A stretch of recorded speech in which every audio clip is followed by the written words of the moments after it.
Good morning everyone. I hope you all are doing fine. घर पे होंगे, mummy papa की बातें मान रहे होंगे और कोविड प्रोटोकॉल्स को फॉलो कर रहे होंगे। आपको एक ही सजेशन देना चाहता हूँ कि घर पे जिस जिस किसी को भी कोई भी बीमारी वगैरह हुई हो तो अभी होम रेमेडीज़ की जगह पे डॉक्टर्स को कंसल्ट करना ज़्यादा ज़रूरी है। वैसे आशा करता हूँ किसी को डॉक्टर के पास जाने की ज़रूरत ना पड़े, लेकिन अगर छोटा सा भी कोई भी सिम्टम किसी तरह का किसी को दिखता है तो आई रिकमेंड कि डॉक्टर से ज़रूर सलाह लें। होम रेमेडीज़ पे डिपेंडेंट ना रहें।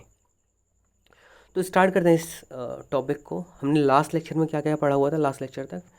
तो मोड्स ऑफ न्यूट्रिएंट्स की बात हो रही थी। सबसे पहला मोड ऑफ न्यूट्रिशन हमने जो पढ़ा था वो बिल्कुल बेसिक वाला था, जो फोटोसिंथेसिस प्रोसेस हो पा रहा था। पेड़ पौधे जनरली अपना फूड खुद से प्रिपेयर कर पाते हैं। एक पिगमेंट होता है ग्रीन कलर का, उस पिगमेंट का नाम है क्लोरोफिल। उसकी वजह से वो हो गया था। उसके बाद से हमने देखा था कि पेड़ पौधे सिर्फ़ और सिर्फ एक तरीके से ही अपना खाना नहीं बनाते हैं, सिर्फ और सिर्फ फोटोसिंथेसिस करके ही अपना फूड नहीं प्रिपेयर करते हैं। कुछ ऐसे प्लांट्स होते हैं जिनको अलग अलग दूसरे मेथड्स की ज़रूरत पड़ती है अपना फूड प्रिपेयर करने के लिए या फिर फूड एक तरीके से कंज्यूम करने के लिए। तो उसमें हमने देखा था कि कैसे कुछ प्लांट्स होते थे जो दूसरे प्लांट्स के ऊपर टोटली डिपेंडेंट होते थे, उनको हम पैरासाइट्स बोल रहे थे। Parasitic mode of nutrition, parasitic plants उनको बोल रहे थे। और वो पैरासिटिक प्लांट्स जिनके ऊपर डिपेंडेंट हो रहे थे उन प्लांट्स को हम होस्ट प्लांट्स बोल रहे थे, क्योंकि वो होस्ट जो है एक तरीके से खातिरदारी कर रहे थे उन पैरासिटिक प्लांट्स की। फिर उसके बाद हमने इंसेक्टिवोरस प्लांट्स के बारे में बात करी। इंसेक्टिवोरस प्लांट्स में हमने देखा कि कैसे कुछ प्लांट्स को जो है कुछ प्लांट्स मांसाहारी भी हो सकते हैं जो जानवरों तक को खा सकते हैं। जानवरों क्या, वो कीट पतंगों को खाते हैं। जैसे हमने उसमें दो एग्जांपल्स ढूंढे थे। एक तो पिचर प्लांट जो बिल्कुल जग के शेप का होता है या फिर पिचर के शेप का होता है। उसका ढक्कन खुलता है और जैसे उसके अंदर किसी तरह का कोई भी कीड़ा वगैरह आता है वो ढक्कन अपने आप से बंद हो जाता है और कीड़ा उसके अंदर ट्रैप हो जाता है। इन द सेम मैनर हमने एक और एग्जांपल लिया था वीनस फ्लाई ट्रैप का। तो वीनस फ्लाई ट्रैप भी ऐसी एक पत्ती होती थी, उसके बीच में से वो खुलता था और उसके अंदर से वो कुछ ऐसा महक वो निकालता है कि कीड़े उसकी तरफ बिल्कुल अट्रैक्ट हो जाते हैं और कीड़े जैसे उसके ऊपर बैठेंगे वैसे ही वो बंद हो जाएगा। ठीक है, और उसके अंदर वो कीड़े आके ट्रैप हो जाएंगे और इस तरीके से वो कीड़ों को जो है पिघला देते हैं। कुछ ऐसे केमिकल्स प्रोड्यूस करते हैं जिससे वो कीड़े धीरे धीरे गलने लगते हैं और उसके बाद कीड़ों के अंदर से जो न्यूट्रिएंट्स होते हैं उसको वो एब्जॉर्ब करते हैं और उससे वो अपनी ग्रोथ वगैरह कर पाते हैं या फिर जो भी उनको फूड की रिक्वायरमेंट्स थी वो पूरी कर पाते हैं। यहाँ तक तो सारा कुछ आपको क्लियर हो गया होगा आई होप। अगर नहीं क्लियर हुआ है तो वापस से आपको रिपीट करना है, जितनी बार मर्जी उतनी बार वीडियो देखो, लेकिन आपको ये सारी चीज़ें ढंग से याद होनी चाहिए। सारे के सारे डेफिनेशंस याद होने चाहिए, प्रॉपर नोट्स बने हुए होने चाहिए और सारे जो भी टर्मोलॉजीज़ हैं, जो भी डेफिनेशंस हैं, वो आपको उसकी स्पेलिंग भी बिल्कुल ठीक ठीक आनी चाहिए। अब अगला मोड ऑफ न्यूट्रिशन पढ़ रहे हैं हम और वो है सेप्रोट्रोपिक मोड ऑफ न्यूट्रिशन या फिर सेप्रोट्रोपिक न्यूट्रिशन। सेप्रोट्रोपिक भी बोल सकते हैं और सेप्रोफिटिक भी बोल सकते हैं। याद रखना ये चीज़ कि सेप्रोफिटिक भी इसको बोल सकते हैं और सेप्रोट्रोपिक भी बोल सकते हैं। अगर किसी ने पूछ दिया कि सेप्रोट्रोपिक जो है इस वर्ड का सिनोनिम क्या है, तो सेप्रोट्रोपिक का सिनोनिम क्या है, सेप्रोफिटिक।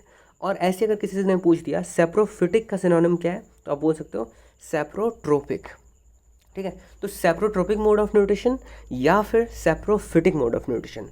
इस मोड ऑफ न्यूट्रिशन में होता क्या है, इसमें जो ऑर्गेनिजम्स होते हैं, इस एक ऐसे ऑर्गेनिजम्स जो अपने फूड की जो रिक्वायरमेंट होती है वो सड़े गले चीज़ों से कंप्लीट करते हैं। ठीक है, तो क्या कह रहा है, in this mode food is obtained from organic remains like dead organisms, excreta, fallen leaves, broken twigs, food articles etcetera. क्या कह रहा है कि ये जो मोड ऑफ न्यूट्रिशन है, इसमें इस मोड ऑफ न्यूट्रिशन को जो जानवर या जो लिविंग ऑर्गेनिजम्स यूज़ करते हैं अपने फूड के लिए, वो किस तरीके से फूड लेते हैं, जो भी चीज़ें सड़ गल सकती हैं, जो भी जैविक चीज़ें हैं, जो भी हमारे नेचर में नेचुरली पाए जाते हैं। ठीक है, इस तरह की चीज़ें अगर सड़ गल सकती हैं, अगर इसको जो है माइक्रो ऑर्गेनिजम्स डिकम्पोज करने की क्षमता रखते हैं, ठीक है, तो इस तरह के फूड आइटम को कुछ ऐसे खास तरह के जानवर होते हैं, कुछ ऐसे खास तरह के ऑर्गेनिजम्स होते हैं जो इस तरह की सड़ी गली चीज़ों को ही खाते हैं, ठीक है। तो ये जो मोड ऑफ न्यूट्रिशन हो गया, इस मोड ऑफ न्यूट्रिशन को हमने क्या बोला, सेप्रोट्रोपिक न्यूट्रिशन या फिर सेप्रोफिटिक न्यूट्रिशन। आई होप ये चीज़ क्लियर हो गया होगा। अब बात आती है ये ऐसे ऑर्गेनिजम्स होते कौन कौन से हैं। ऐसे ऑर्गेनिजम्स में एक तो सबसे अच्छा एग्जांपल है फंगी, दूसरा एग्जांपल क्या हो सकता है, मशरूम, ठीक है। मशरूम आप सभी ने खाया होगा, ठीक है। इसकी सब्जी को लोग जनरली बोलते हैं कि ये ऑलमोस्ट, अगर इसकी सब्ज़ी अच्छे से बने तो ऑलमोस्ट मीट के जैसा इसका टेस्ट वगैरह होता है। तो जो लोग वेजिटेरियंस होते हैं उनका मीट मशरूम को बोलते हैं। मशरूम हो या फिर फंगी हुआ, ये क्या करते हैं, ये सड़ी गली चीज़ों पे डिपेंडेंट होते हैं अपने फूड के लिए। क्लियर है, आई होप ये चीज़ समझ में आ गई होगी। अब ये फंगी दिखते कहाँ पे हैं, हमने मशरूम तो देख लिया है, अब फंगी कहाँ देख सकते हो। एक काम कर सकते हो, ब्रेड को थोड़ा सा भिगा के आप कहीं पे एक बहुत गर्म जगह पे अगर आप छोड़ देते हो, ठीक है, तो वहाँ पे कुछ देर के बाद आप देख सकते हो या फिर एक आध दिन के बाद देख सकते हो उसके ऊपर रेसे थोड़े छोटे छोटे से आ जाते हैं, ठीक है, रेसे आ जाते हैं, उनको हम फफूंद बोलते हैं, फफूंद भी बोलते हैं। तो वो जो फफूंद था वही है, उसी को हम फंगी बोलते हैं। अच्छा, अब एक बात आती है, यहाँ पे एक क्वेश्चन आता है, ये फफूंद जो है, ये जो फंगी है, ये आया कहाँ से। बहुत ही इंटरेस्टिंग क्वेश्चन हो सकता है कि वहाँ पे ब्रेड तो चुपचाप से पड़ा हुआ था, पैकेट के अंदर था, तो ब्रेड के अंदर फफूंद वगैरह नहीं लगा हुआ था। अब ब्रेड को जैसे ही मैंने गीला करके किसी गर्म जगह पे रख दिया, वहाँ पे फफूंद वगैरह लगना स्टार्ट हो गया। तो फफूंद आया कहाँ से, फफूंद आया एटमॉस्फेयर में से। हमारे एटमॉस्फेयर में सिर्फ और सिर्फ गैसेस ही नहीं पाई जाती हैं, गैसेस के साथ में धूल के पार्टिकल्स पाए जा सकते हैं, वाटर वेपर्स पाए जाते हैं, साथ में कुछ बहुत ढेर सारे छोटे छोटे माइक्रो ऑर्गेनिजम्स भी पाए जाते हैं, ठीक है। वो माइक्रो ऑर्गेनिजम्स जो हैं, जो कि वो लिविंग ऑर्गेनिजम्स हैं, तो उनकी एक सबसे बेसिक रिक्वायरमेंट क्या होती है, फूड। फूड नहीं होगा तो वो सर्वाइव कैसे करेंगे, ठीक है। तो फंगी जो है वो एटमॉस्फेयर में होता है, उसी एटमॉस्फेयर में से ही उस ब्रेड पे आके इकट्ठा हो रहा था। अच्छा, फफूंद क्या सिर्फ और सिर्फ ब्रेड पे ही लग सकता है। कोई भी ऐसा ऑर्गेनिक चीज़, अभी अभी हमने पढ़ा, कोई भी ऐसा ऑर्गेनिक चीज़ जो एक टाइम के बाद में उसमें डिके होना स्टार्ट हो सकता है, इस तरह की चीज़ों पे ही फफूंद आके लगता है या फिर फंगी आके लगता है, ठीक है। फंगी को जो है फूड चाहिए होता है, वो जहाँ पे भी मॉइस्चर देखेगा और देखेगा कि ये चीज़ सड़ सकती है, उस चीज़ के ऊपर आके लग सकता है। अब इसको आप ऐसे समझ सकते हो, क्या सिर्फ और सिर्फ ब्रेड पे आके लगता है, तो आंसर है नहीं। कोई भी चीज़ अगर आप गीली करके उसको एक ड्राई जगह पे छोड़ दो तो वहाँ पे फफूंद लगने के चांसेस हैं। एग्जाम्पल, बारिश के मौसम में अगर कपड़े आपने ढंग से नहीं सुखाए, उसमें से अजीब सी स्मेल आने लगती है, और कुछ दिन वैसे ही छोड़ दिया, धूप उसको नहीं दिखाया गया, तो उसके ऊपर कोई एक चीज़ आके चिपक जाती है। तो वो जो चीज़ आके चिपक रही है वो भी फफूंद ही है, ठीक है, वो भी फंगी ही है। फफूंद जो है वो उसको हिंदी में बोलते हैं, फंगी उसको इंग्लिश में बोलते हैं। फंगी भी बोल सकते हैं, फंगाई भी बोल सकते हैं, और फंजाई भी बोल सकते हैं। तीनों ही वर्ड्स बिल्कुल सही हैं, ठीक है। तो ये चीज़ बिल्कुल क्लियरली आपको समझ में आ गया होगा।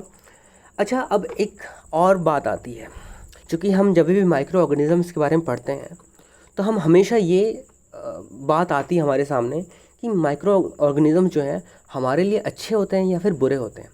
तो हमने पहले पढ़ा हुआ है कि कुछ माइक्रो ऑर्गेनिजम्स जो होते हैं वो हमारे लिए अच्छे होते हैं, और कुछ माइक्रो ऑर्गेनिजम्स जो होते हैं वो हमारे लिए बुरे होते हैं। In the same manner fungi में भी कई तरह के फंगी पाए जाते हैं।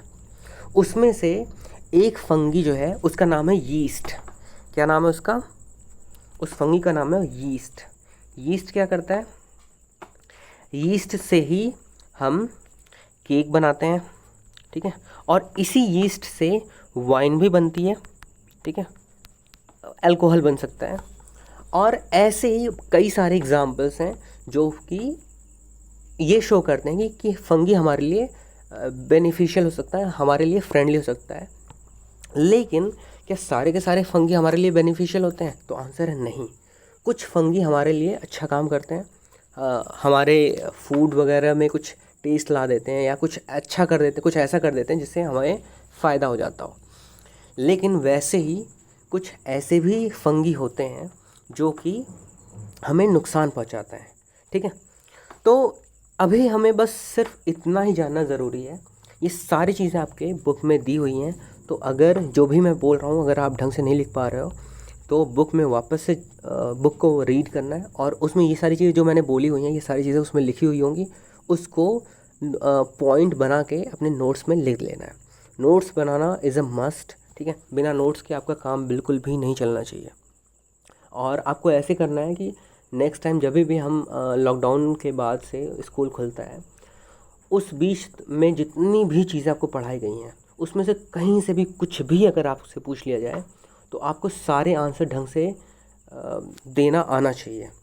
ठीक है, तो ये चीज़ें आपको अच्छे से क्लियर हो गई होंगी। फिर भी किसी को कोई डाउट अगर होता है तो आप पूछ सकते हो। बाकी एक काम करते हैं, नेक्स्ट लेक्चर में हम सिम्बायोटिक रिलेशनशिप के बारे में पढ़ेंगे, और तब तक ये बिल्कुल छोटा सा टॉपिक था। इसमें चूँकि इस स्लाइड में बिल्कुल थोड़ा सा ही दिया हुआ है, लेकिन हमने इसके अलावा बहुत सारी चीज़ें पढ़ी हुई हैं। एक और चीज़ आता है कि क्या हम जो भी चीज़ें पढ़ रहे हैं क्या हमारे लिए वो बेनिफिशियल है? ये चीज़ हमें हमेशा ध्यान देना होता है कि जो भी चीज़ें हम पढ़ रहे हैं क्या इसका कोई एप्लीकेशन है, प्रैक्टिकल है इसका कुछ, क्या इससे हमारी मानवता को कुछ फ़ायदा होता है, या फिर जो भी लिविंग थिंग्स हैं उनको कुछ फ़ायदा होता है। तो ये चीज़ें हमेशा हमें सोचना है और उससे रिलेट करके चलना है। अगर आप उससे रिलेट करके चलोगे तभी आप इस चीज़ में ज़्यादा इंटरेस्ट बना पाओगे और ढंग से मन लगा के आप पढ़ोगे। ठीक है, तो ऑन दैट नोट आज का लेक्चर यहीं ख़त्म करते हैं, बाकी हम नेक्स्ट लेक्चर में मिलते हैं। Thank you.